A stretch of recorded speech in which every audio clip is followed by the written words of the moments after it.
Hello everyone, कैसे हैं सभी। सभी स्वस्थ और खुश होंगे। सभी को मेरा जय जिनेंद्र। राहु राहु एक ऐसा ग्रह है जिससे हर कोई व्यक्ति भयभीत रहता है।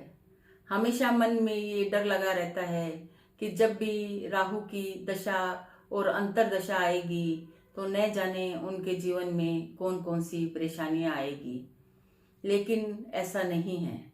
कलयुग में जिन व्यक्तियों के पास में अनेक गाड़ियां, अनेक घर, करोड़ों के टर्नओवर है, उन सभी व्यक्तियों की कुंडली में राहु शुभ फल दे रहा है।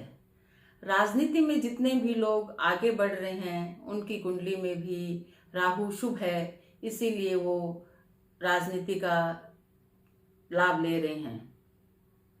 राहु एक छाया ग्रह है। उसकी छाया में इतनी पावर है कि वो सूर्य और चंद्रमा को भी ग्रहण लगा देता है। जिनकी भी कुंडली में सूर्य और चंद्र के साथ में राहु है, उनके जीवन में अनेक परेशानियां रहती है और वो जीवन में आगे नहीं बढ़ पाते।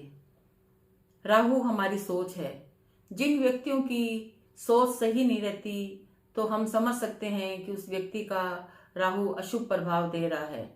यदि वो व्यक्ति अपनी सोच सही रख ले तो वो मिट्टी को भी सोना बना सकता है। अब ऐसा क्या करें जीवन के अंदर कि राहु हमें शुभ प्रभाव दे और हम भी अपने जिंदगी में आगे बढ़ें। उसके लिए हमें दैनिक जीवन में ही कुछ चेंजिंग करके हम राहु को शुभ कर सकते हैं और हम भी अपने जीवन में वो सफलता हासिल कर सकते हैं जो अशुभ शुभ राहु वाले को मिलती है। सबसे पहले व्यक्ति को सुबह ब्रह्म मुहूर्त में उठना चाहिए, क्योंकि वो समय गुरु और केतु का होता है। केतु यदि अच्छा होता है कुंडली के अंदर तो राहु अपना बुरा प्रभाव नहीं देता। व्यक्ति को हमेशा किचन में खाना खाना चाहिए और उस समय किचन में गैस पर कुछ न कुछ खाना बन रहा हो। लेकिन आज के ज़माने में कई बार ये चीज़ संभव नहीं है, तो डाइनिंग टेबल पे भी आप कैंडल जलाकर खाना खा सकते हैं, जो कि आज का एक फैशन भी है, कैंडल लाइट डिनर। जिन व्यक्तियों को ज़्यादा राहु परेशान कर रहा है वो व्यक्ति अपने वजन के बराबर जौ को जल प्रवाह करें। लेकिन यदि ऐसा संभव नहीं है तो कुंडली के जिस घर में भी राहु विराजमान है उतने किलो लेकर भी आप हर साल जल प्रवाह कर सकते हैं। जैसे राहु आपके 6 हाउस के अंदर है तो आप 6 किलो जौ लेकर पानी में प्रवाहित कर सकते हैं। यदि आपको ये करना भी संभव नहीं है तो आप एक मुट्ठी जौ रात को अपने सिरहाने रखें और सुबह वो पक्षियों को डाल दें। मछलियों को भी जौ खिलाने से राहु बहुत जल्दी अच्छे प्रभाव देना शुरू कर देता है। तो आप जौ के आटे की गोलियां बनाकर मछलियों को दें, नहीं तो मार्केट में जो मछलियों का फूड अवेलेबल है वो भी आप खिला सकते हैं। एक मुट्ठी जौ लेके उस पे गौमूत्र के छींटे मारें और उसको एक लाल कपड़े में बांधकर एक नई ईंट लेके आएं, उसके नीचे आप दबा के रख दें। वो स्थान आपका घर का वो कोना होना चाहिए जहाँ पे सूर्य की रोशनी ना आए, तो ज़्यादा उचित रहेगा। राहु हाथी है और मंगल महावत है। महावत ही हाथी को कंट्रोल कर सकता है। उसके लिए हमें दैनिक जीवन के अंदर थोड़ा मीठा अवश्य खाना चाहिए, क्योंकि हमारी ये पुरानी परंपरा थी। हाथी जब पानी में जाता है तो बिल्कुल शांत हो जाता है।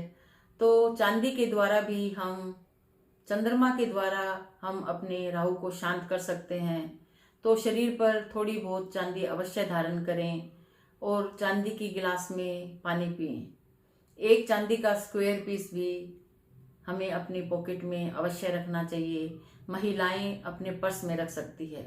पुरुष को अपने पैंट की पॉकेट में नहीं रखना है, जो शर्ट की पॉकेट होती है उसी के अंदर वो स्क्वायर पीस अवश्य रखें। जितने भी इलेक्ट्रॉनिक्स आइटम हैं वो राहु को दर्शाते हैं। आजकल हम सारा दिन हाथ में मोबाइल रखते हैं तो उसका दुष्प्रभाव भी हमारे जीवन पर देखने को मिल रहा है। तो कभी भी जब देखेंगे कि हमारे घर के इलेक्ट्रॉनिक्स आइटम खराब हो रहे हैं तो हमें समझना चाहिए कि राहु की दशा या महादशा आने वाली है और हमें उसके बुरे फल मिलने वाले हैं। तो आप उससे पहले ही थोड़े उपाय करके राहु को शांत कर सकते हैं। हमारे घर का बाथरूम है वो भी राहु का स्थान है, तो हमेशा उसे साफ सुथरा रखें। खराब बाथरूम रखने से भी राहु अपने गलत प्रभाव देता है। घर का साउथ वेस्ट कोना है वो भी एक राहु का ही स्थान है, उसको भी आप हमेशा साफ सुथरा रखें। हो सके तो वहां पर थोड़ा पीला रंग अवश्य यूज करें। राहु को अच्छा रखने के लिए व्यक्ति को चंदन का इत्र प्रयोग करना चाहिए, परफ्यूम प्रयोग करना चाहिए, कपड़े हमेशा ब्रांडेड पहनने चाहिए, जूते हमेशा ब्रांडेड पहनने चाहिए, कटे फटे कपड़े बिल्कुल भी धारण नहीं करें। अपने पूरे घर को साफ सुथरा रखें, उसमें कपूर जलाते रहें। तो ये सब कुछ करने से आपके घर का राहु शांत रहेगा और आपको अच्छे फल देगा। जो आपने कभी सोचा नहीं होगा आपको सब मिलेगा। तो राहु के विषय में जो मेरी जानकारी थी वो मैंने आपको दी। तो आपको अच्छी लगी हो तो मेरे चैनल को आप अवश्य सब्सक्राइब कर दें, लाइक करें, शेयर करें और बेल आइकन का बटन जरूर दबाएं। सभी को मेरा आभार और धन्यवाद।